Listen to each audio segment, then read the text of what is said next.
할렐루야. 우리 서로 축복합시다. 저희는 사랑합니다. 축복합니다. 우리 기독교는 생명 공동체입니다. 그래서 생명 공동체인 교회는 성장이 이루어져야만 합니다. 그래서 정체되거나 자라지 못한다면은 이것은 심각한 문제요, 슬픈 일이라고 할 수 있습니다. 질병 가운데 사람의 육체가 성장하지 못하는 이런 병이 있는데 그중 하나가 프로제리아라고 하는 이런 병입니다. 이 병은 우리 몸에 염색체 이상으로 일어나는 일종의 그 조로증 같은 것을 말하는데, 이 병에 걸리면은 이제 10대 소년도 80대 할아버지처럼 그렇게 늙어갑니다. 이 병은 수백만 명 가운데 하나가 걸리는 희귀병으로서 이렇게 알려져 있습니다. 또 그런가 하면 신체 어느 한 부위만 이렇게 자라고 나머지 부위가 자라지 않는 그런 병도 있습니다. 그러니까 머리는 어른 머리인데 몸이나 팔이나 다리는 어린 아이의 그런 몸을 가지고 있다는 것이죠. 만약에 이런 희귀병을 가진 자녀를 둔 부모가 있다고 하면은 아마 그 부모의 마음은 굉장히 고통스럽고 괴로움이 클 것입니다. 그런데 우리가 하늘에 계신 하나님 아버지께서 오늘 우리를 보실 때 그 마음은 어떠실까 하는 것을 한번 생각해 봅니다. 자라지 못하는 성도, 믿음과 신앙이 정체되어서 계속 성장을 해야 되는데 성장하지 못하고 있는 그런 성도를 바라보시는 하늘에 계신 하나님 아버지의 마음이 어떠시겠는가 하는 거예요. 루이스라고 하는 사람은 말하기를 계란은 깨어지거나 썩어지거나 둘 중에 하나다 이런 말을 했어요. 중간 상태가 없다는 거예요. 계란이 부화가 돼가지고 알이 깨어져서 병아리가 나오든지 아니면은 썩어서 버리든지 둘 중에 하나지 중간 상태가 없다는 것입니다. 마찬가지로 우리의 영적 성장도 자라거나 쇠부하거나 둘 중에 하나입니다. 정지 상태는 없다. 그래서 우리는 사실 영적인 면에서 볼 때 지난주보다도 금주가 나아야 돼요. 지난해보다도 올해 나의 믿음이 더 성장을 해야 됩니다. 우리는 예수님처럼 계속해서 자라가야 됩니다. 베드로전서 3장 18절 하반절에 보면은 자라가라 그랬는데, 이 말은 현재 진행형 동사로서 명령형입니다. 그러니까 우리 모든 그리스도인들은 영적으로 볼 때 하나님 앞에서 날마다 자라가야 된다는 거예요. 이것은 어떤 충고나 조언이나 부탁이 아니라 반드시 그렇게 되어야만 하는 하나님의 명령형으로 나타나는 것을 보게 됩니다. 이렇게 되려고 하면은 우리가 노력하지 않으면 안 됩니다. 더 자라갈 수 있도록 열심히 노력하고 실천으로 성장을 해야 되는데, 마치 우리가 자전거 페달을 밟지 않으면은 자전거가 그냥 넘어지잖아요. 페달을 계속 밟아야 앞으로 진행해 나가는 것처럼 오늘 우리의 신앙도 마찬가지로 계속해서 성장해 나가야 된다. 우리 성도들이 성장한다고 하는 것은 무엇을 말할 것입니까? 그것은 바로 예수님처럼 예수 그리스도를 닮아간다고 하는 것을 의미하는 것입니다. 복음서 기자인 누가는 누가복음 2장 40절과 52절에서 아기가 자라며 강하여지고 지혜가 충만하며 하나님의 은혜가 그의 위에 있더라 그렇게 말씀했고, 또 예수는 지혜와 키가 자라가며 하나님과 사람에게 더욱 사랑스러워 가시더라 이렇게 말씀했어요. 예수님은 성장하시는 모습을 보면은 영적으로 볼 때 외관상으로 볼 때 모든 면에서 성장하며 자라가는 모습을 보여주고 있는데, 그것처럼 우리 성도들도 영적 성장이 이루어져야 한다는 것입니다. 그러면은 이런 영적 성장을 가져오는 그 힘이 있어야 되는데, 이 동력이 있어야 되는데, 과연 그것이 무엇이겠습니까? 첫째는 은혜의 힘입니다. 베드로후서 3장 18절에 보니까 오직 우리 주 곧 구주 예수 그리스도의 은혜와 그를 아는 지식에서 자라가라. 영광이 이제와 영원한 날까지 그에게 있을지어다. 이렇게 말씀을 했어요. 그러니까 예수 그리스도의 은혜와 그를 아는 지식에서 자라가라는 거예요. 예수 그리스도 안에서, 예수 그리스도의 은혜 안에서 자라가라는 거예요. 여러분, 모든 지역이나 부족이나 이런 나라를 막론하고 모든 사람이 사는 공동체에는 추수감사제가 있어요. 옛날 우리나라도 추석이 되면은 이렇게 조상에게 예를 올리고 하지 않았습니까? 복음이 들어오기 전에는 우리도 다 그렇게 했죠. 왜 그런가 하면은 농사를 지어보면 압니다. 농사를 지을 때 씨를 뿌리고 김을 매주고 거름을 주고 땅을 일궈서 농부가 수고를 해서 농사를 짓습니다. 그러나 아무리 농사를 사람이 잘 지어도요, 하나님이 하늘에서 햇빛을 비춰주시고 비를 내려주시고 적당한 습기와 온기가 있어야만 농사가 되는 것이지, 사람이 노력만 한다고 절대로 농사가 되질 않습니다. 그러니까 이거는 세계 모든 지역이나 부족이나 모든 나라마다 마찬가지. 그들이 하나님을 알지 못하기 때문에 대상을 하나님께 감사를 하지 않는다는 것뿐이지, 내 힘으로 할 수 있는 것이 있고 힘으로 할 수 없는 것이 있는 것을 알기 때문에 이걸 가리켜서 누군가로부터, 그것이 초상이 되든지 누군가로부터 우리가 은혜를 입고 살고 있구나 하는 것을 사람들은 안다는 거예요. 그렇지 않습니까? 여러분, 우리 영적 성장도 마찬가지입니다. 오늘 우리 자신의 노력으로 하나님의 형상을 우리가 결코 회복할 수가 없고 다른 사람을 회복시킬 수도 없어요.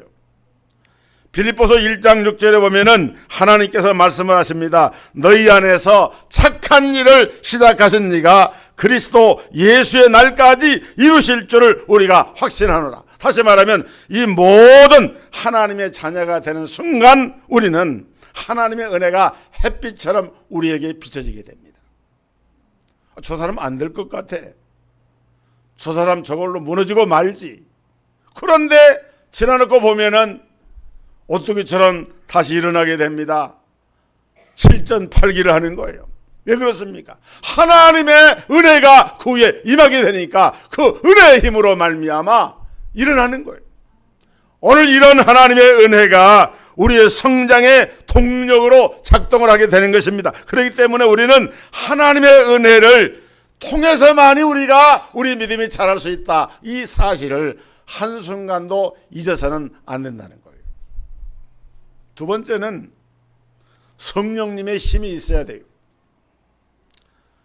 성경에 보면은 고린도 교회가 아주 심각한 내분과 분쟁이 있어가지고 자신들이 구원받고 성장하는 일에 바울이나 아볼로나 베드로 때문에 성장한 것처럼 생각을 하고, 어떤 사람은 나는 바울 받아, 어떤 사람은 나는 아볼로 받아, 어떤 사람은 나는 베드로 받아, 이렇게 해가지고 막 파벌이 생긴 거예요.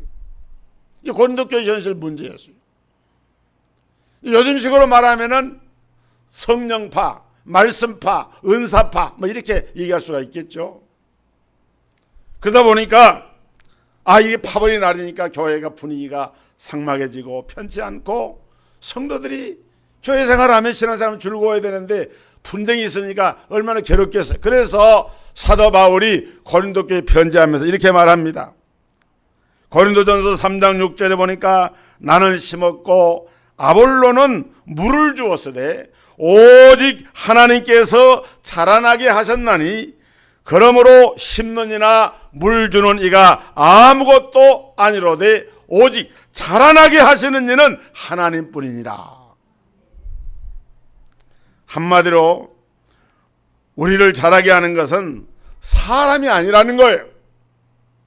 바울이 아닙니다. 게바가 아니에요. 아볼로가 아닙니다. 하나님이 자라게 하신다. 성령님이 자라게 하신다. 믿으시기를 주의 이름으로 축원합니다. 고린도전서 2장 10절에 오직 하나님이 성령으로 이것을 우리에게 보이셨으니 성령은 모든 것 곧 하나님의 깊은 것까지라도 통달하시느니라. 여러분, 성령님은 그리스도의 영입니다. 하나님의 영입니다. 오늘 우리 성도들의 심령 속에 성령님께서 좌정을 하시고 여러분의 몸을 성전을 삼고 거하신다 그랬어요. 그 성령님께서 역사하여 주실 때, 그 성령님의 그 놀라운 은혜가 나타나게 될 때에 세상의 죄악을 이기게 됩니다. 우리가 세상에서 어려운 일을 당하여도 거꾸로뜨림을 당하지 아니하고 물러가지 아니하고 7전팔기하는 용기와 믿음을 가지고 믿음의 성장이 이루어진다는 거예요. 세 번째는 순종의 힘이 있어야만 합니다. 우리를 성장시키는 힘은 첫째는 하나님의 은혜요, 또 성령님의 역사요, 그리고 우리에게 중요한 것은 하나님 앞에 순종하는 힘을 통해서 우리의 믿음이 성장을 하게 됩니다. 여러분, 가수들 가운데 보면은 모창 가수가 있습니다. 나훈아라고 하는 유명한 가수가 있는데 나훈아를 모창하는 너훈아라는 가수가 있더라고. 보면은 노래를 비슷하게 해요. 보면은 유명한 가수나 이런 사람들 보면은 그걸 흉내내 가지고 표정이나 음색이나 제스처나 이런 것을 흉내를 내는데 그럴듯합니다. 여러분, 흉내를 내다 보면은 어떻게 됩니까? 닮아가게 됩니다. 자식이 아버지를 보면서 그대로 흉내를 내잖아요. 그럼 자식이 아버지를 닮아가는 거예요. 절대로 안 닮겠다고 굳게 맹세를 해도 자신도 모르는 사이에 닮아갑니다. 왜 그렇습니까? 원래 유전인자 영향도 있지만은 같은 일을 반복하고 또 하고 또 하고 또 하다 보면은 자기 몸에 체질화가 되는 거예요. 자기 몸에 각인이 되는 거예요. 여러분, 신앙생활은 다른 것이 아닙니다. 신앙생활은 우리 몸에 체질화를 하고 각인을 시키는 거예요. 그래서 왜 하나님이 출애굽한 이스라엘 백성들을 그까짓 것 지금도 가보면 뻔합니다. 저 애굽에서 가나안 땅에 가는 길 불과 자동차로 걸으면 하루면 가는 거예요. 걸어가더라도 며칠이면 가는 거예요. 그런데 그 광야길을 돌고 돌아가지고 40년 동안 광야에서 이스라엘 백성들을 하나님께서 이리 돌리고 저리 돌리고 이렇게 한 거예요. 여러분, 왜 그런 줄 아십니까? 각인을 시키려고, 체질화 시키려고. 그게 뭐냐면 각인되고 체질화하는 것이 훈련을 시키는 거예요. 우리 신앙생활에는 훈련이 필요합니다. 그런데 훈련 받는 것이 쉬워요, 쉽지가 않아요. 여러분, 우리 남자 성도님들 군대 갔다 오신 분 거의 다 다녀오실 거예요. 군대 가면은 훈련을 합니다. 훈련이 결코 쉽지가 않아요. 얼마나 힘든지 몰라요. 그러나 훈련을 받을 때는 어떻게 합니까? 훈련할 때 그 교관으로부터 훈련을 받을 때 순종하는 거예요. 복종하는 거예요. 절대 상관하게 순종하고 복종하고, 엎드려 뻗쳐하면 엎드려 뻗쳐하고, 뛰어하면 뛰고, 굴러 하면 굴르고. 그게 뭐냐면 훈련입니다. 체질화를 하는 거예요. 전쟁에서 적을 제압할 수 있는 체력과 전투력을 배양하기 위해서 군대에서 정한 야전 교범을 따라서 그것을 따라서 훈련을 시키면은 계속해서 훈련을 반복하다 보면은 그게 몸에 익어져서 체질화가 됩니다. 그러면 훌륭한 군인으로 태어나게 되는 거예요. 여러분, 이런 것처럼 하나님은 영적인 순종도 훈련으로 이루어지기 때문에 하나님은 이 순종을 통해서 우리에게 무서운 훈련을 시키는데, 순종이 이루어지기까지 성장이 어렵기 때문에 하나님께서는 40년 동안이나 이스라엘 백성들을 저 아라비아 광야에서 또 훈련하고 또 훈련하고, 같은 말씀 또 반복하고 또 반복. 여기 신명기라고 하는 책이 있죠. 모세오경 가운데 하나의 신명기라는, 디트로노미라고 하는 말인데, 이 말은 되돌아간다. 어디로 되돌아가느냐? 원래 하나님이 모세를 통해서, 하나님 말씀을 통해서 교훈을 했어요. 그런데 교훈한 말씀으로 다시 돌아가서 다시 반복한다, 그런 말이에요. 마치 소나 양이 풀을 뜯어먹고 가만히 있으면서 되새김질 하지 않습니까?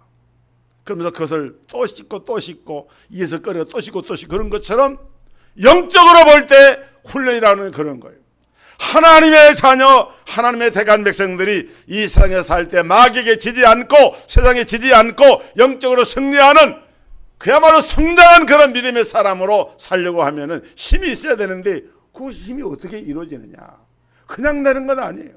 훈련을 받아야 돼요. 체질화가 돼야 돼요. 각인이 돼야 돼요. 그냥 말 한마디 딱 떨어지면은 그것이 자동반사처럼 몸이 움직여지는 그런 체질화가 돼야 하는데, 이것은 그냥 되는 것이 아니다. 그래서 하나님이 이스라엘을 광야에서 훈련하신 거예요.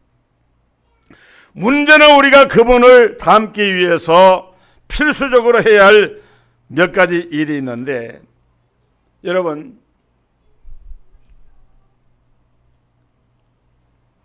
이번에 우리 고장누님이 비료를 하나 갖다 줘가지고, 저는 비료를 무조건 갖다 뿌리면 되는 줄 알고 고추밭에다가, 옥상에 고추나무가 몇 나무 있거든요.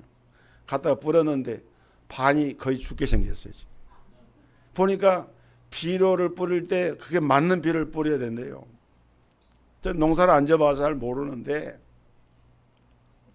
여러분, 비료의 3요소 가운데 질소, 인산, 칼륨이 있는데, 질소는 이 식물체 안에 단백질 형성에 도움을 주고, 인산은 열매를 맺고 자라게 하는 데 도움을 주고, 칼륨은 근체류 뿌리를 크게 하고 전분과 당분이 축적이 되는 것을 돕는다 그래요. 그래서 이제 그 비료를, 제대로 된 비료를 갖다가 줘야 되는데, 그렇지 않으면은 이게 이제 안 되는 거예요.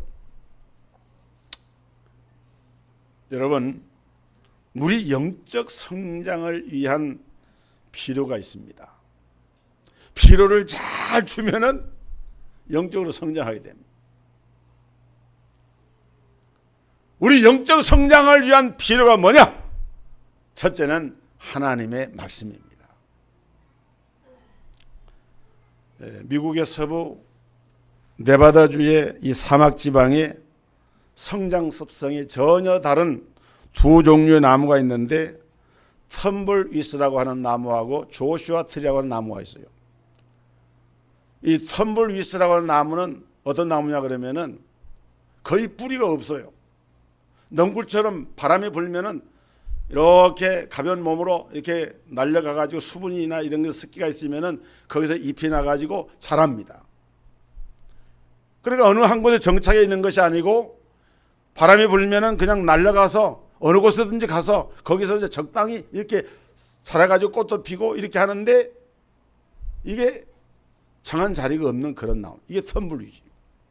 근데 조슈아 트리라고 하는 나무는 어떤 나무냐? 그 네바다의 뜨거운 사막 아래서 나무가 뿌리를 내리는데 11m 깊이에까지 뿌리를 내린다 그래요. 그리고 나무의 크기가 마치 전봇대처럼, 거대한 전봇대 기둥처럼 이렇게 돼가지고 키는 1년에 3.8cm밖에 안 크는데, 이런 나무들이 수십 년 동안 자라가지고 자리를 딱 지키고 있는 그런 나무를 가리켜서 조슈아 트리라고. 조슈아라고 하는 말은 성경에 나오는 여호수아를 영어로 조슈아라 그래요. 아마도 그 여호수아가 그 사막길을 행할 때에 아마 그런 나무를 꼭 같은 건 아니겠지만 그런 의미로, 그런 뜻으로 그 나무의 이름을 명명한 것 같아요. 그러니까 나무가 두 가지인데, 텀블위즈 같은 이렇게 바람 불려서 막 굴러가는 나무가 있는가 하면은 한 자리에다가 뿌리를 깊이 내려가지고 견고히 내려가지고 뿌리를 11m 깊이까지 쫙, 그러니까 아무리 가물어도 이 나무는 죽질 않습니다. 사랑하는 성도 여러분, 우리 성도들도 비슷한 거예요. 어떤 사람은 텀블리지 같이 여기저기 돌아다니면서 정착하지 못하고 신앙의 뿌리가 없이 그렇게 살다가 인생을 마치는 사람이 있습니다. 그러나 조슈아 트리와 같이 아무리 바람이 불고 거센 폭풍우가 몰아와도 태양이 폭염처럼 쏟아 내려져도 뿌리를 깊이 내리고 그 신앙의 정조를 잃지 아니하고 끝까지 그 믿음을 지키는 사람, 이런 사람은 어떤 사람입니까? 하나님의 말씀에 뿌리를 내린 사람.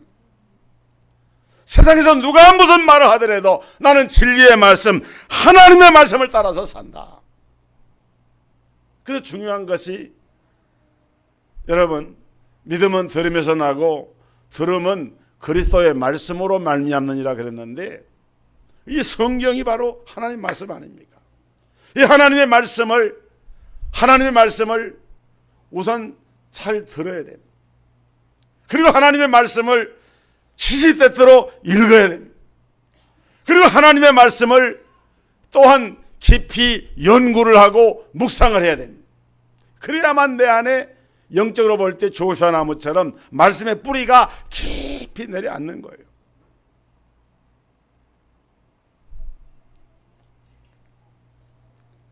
여러분, 아멘 하시기를 주의 이름으로 축원합니다. 아멘. 크게 아멘 하세요. 아멘. 하나님의 말씀을 내 마음의 심령 속에다가 깊이 담아서 말씀을 듣고 읽고 말씀을 깊이 연구하고 묵상하고 암송하는 그런 말씀 가운데 깊이 내리는 신앙, 그것이 바로 믿음에 성장하는 가장 중요한 요소가 되는 거예요. 두 번째는 기도입니다. 말씀이 영적인 양식이라면 기도는 영적인 호흡입니다. 기도는 우리의 생명을 유지시켜주는 산소 공급의 통로예요. 사람이 어쩌다가 잘못해가지고 숨을 못 쉬잖아요. 숨 못 쉬면은 산소 공급이 안 돼서 뇌가, 세포가 죽고 결국 사람이 죽게 되는 거예요. 영적으로 볼 때 사람은 숨을 쉬지 않고 몇 초만 지내도 답답해서 죽을 것처럼 되는 것처럼 영적으로 볼 때 기도하지 않는 삶은 그런 거예요. 왜 사람이 기도를 하지 않느냐? 게으르기 때문이 아닙니다. 어려워서 그런 것이 아닙니다. 이유가 뭔지 아세요? 교만하기 때문에 그런 거예요. 무엇이 교만한 것이냐? 기도하지 않아도 내가 살 수 있다고 하는 생각 때문에 기도를 하지 않는 거예요. 여러분, 우리가 하나님의 절대적인 은혜를 입고 살고 있는 하나님의 자녀들인데, 하나님의 은혜가 아니고서는 한순간도 살 수가 없는 존재들인데 어떻게 하나님 앞에 기도하지 않고 살 수가 있겠습니까? 여러분, 하나님의 공급이 없어도 얼마든지 잘 살고 혼자서도 잘 살 수 있다고 하는 그 생각이 기도의 필요성을 못 느끼게 하는 거예요. 성경에 보면 기도하라고 하는 말씀 앞뒤에 보면 꼭 뭐가 붙는가 하면 부사가 붙습니다. 힘쓰라는 말이 붙어요. 힘써 기도하라. 여러분, 기도할 때 힘이 들어갑니다. 무슨 일이 힘이 들어갈 때 거기에 능력이 나타나는 거예요. 기도하는 것이 쉬운 일이 아니에요. 그러나 기도를 해야만 하고 기도해야 할 필요성을 절실하게 느끼고 기도하는 그 가운데에 여러분, 흑암 권세가 물러가고 하나님의 권세와 능력이 임하는 줄 믿으시기 바랍니다. 그 다음에 세 번째는 예배. 성숙한 성도는 예배를 생명처럼 여겨야 됩니다. 많은 사람들이 예배를 잘 드리기를 싫어하는 이유 중에 하나가 예배가 별로 재미가 없다. 예배가 별로 재미가 없다. 여러분, 예배는 재미로 드리는 것이 아닙니다. 오락이나 게임이나 놀이는 재미로 하는 것이지만은 예배는 재미를 추구하는 것이 아닙니다. 예배는 하나님과의 영적인 만남입니다. 그렇기 때문에 감격도 있고 기쁨도 있지만은 거기에는 때로는 피 흘림이 있고 십자가가 있고 고통이 있습니다. 아픔이 있습니다. 결단하는 그러한 자기의 결단에 이러한 자세도 필요합니다. 그렇기 때문에 예배라고 하는 것은 우리 인생의 삶 가운데서 가장 숭고하고 아름다운 행위가 예배 행위인 거예요. 여러분, 예배 시간에 휴대폰 들여다보고 예배 시간에 다른 손잡는 하는 거 하지 마세요. 이거 하나님이 기뻐하는 일 아니에요. 예배가 한 시간이 하나님 앞에 생명처럼 소중한 것인데 그 예배 시간에 휴대폰 들여다보고 있어요? 우리 성도들 가운데 그런 사람 없는 줄 압니다만은 예배를 그렇게 소홀히 하면 안 된다고 말이에요. 성도가 예배를 멀리하면 무기력해집니다. 배터리가 방전된 휴대폰이 무기력하듯이 우리 성도들이 예배를 소홀히 하게 되고 예배에 성공하지 못하면 그 한 주간을 실패하게 되는 거예요. 나는 그렇기 때문에 어느 다른 것을 포기하고서라도 하나님 앞에 주일 예배를 드릴 때 성공하는 예배를 드려야 되겠다. 여러분, 그런 믿음을 가지시기를 주의 이름으로 축복합니다. 주일 예배는 성도가 갖춰야 할 모양새로 생각하지 말고 내 정체성을 회복하는 시간이고 내가 나아갈 방향을 제시해주는 그런 시간이고 이 시간에 하나님의 말씀으로 은혜를 받지 못하면 내 영혼에 문제가 생긴다. 여러분, 그런 자각이 있어야 된다 그 말이에요. 그러면서 신앙 고백을 주님께 드리고 내가 주님과 하나가 됨을 체험하고 그러면서 내 영성이 회복이 되어지고 내 가정의 영성이 긴장의 끈을 놓치지 않게 되고 내 직장과 일터와 생활의 터전에 하나님의 은혜가 거기에 임하는 거예요. 그럴 때 우리 성장이 이루어지는 거예요. 네 번째는 교제입니다. 여러분, 아기가 태어나가지고 자랄 때 누구로부터 가장 많은 영향을 받습니까? 첫째 엄마죠. 엄마, 아빠, 또 가족, 형제, 가족들입니다. 절대 어린아이가 태어나가지고 혼자서 자라는 게 아니에요. 가족들이 있어요. 여러분, 신앙 성장도 마찬가지예요. 영적 성장, 우리 교회도 영적인 가족 아닙니까? 그렇기 때문에 교회에서 이 성도 간의 교제는 성도의 영적 성장에 굉장히 중요한 거예요. 오늘날 현대사의 특징이 익명성이라는 게 있습니다. 자기 이름을 감추는 거예요.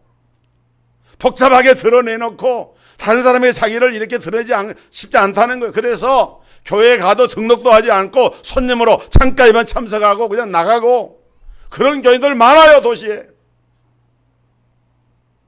여러분, 이거는 성경이 보여주고 있는 교회 모습이 아닙니다. 야생 동물들 보세요.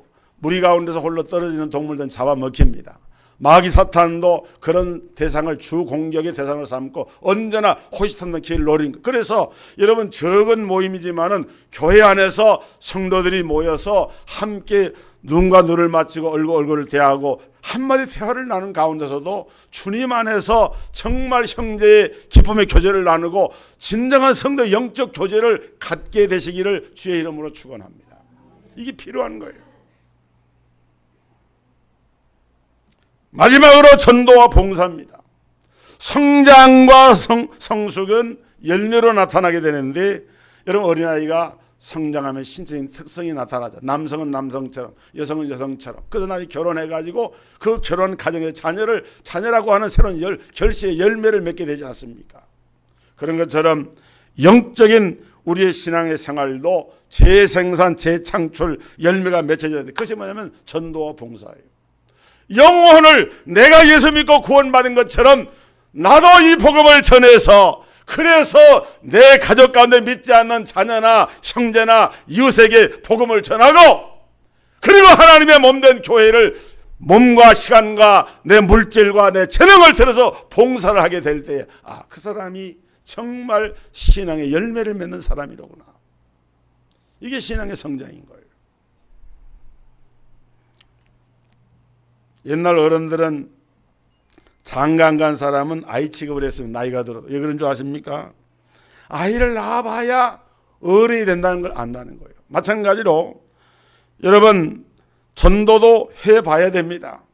복음을 전해보고 복음을 전해서 믿지 않는 사람이 예수를 믿는 역사가 나타나는 그런 역사들이 내 삶의 현장 가운데 삶 속에 이루어지는 체험을 통해서 비로소 내가 하나님 앞에 성장한 하나님의 자녀로서의 자기 정체감을 깨닫게 돼요.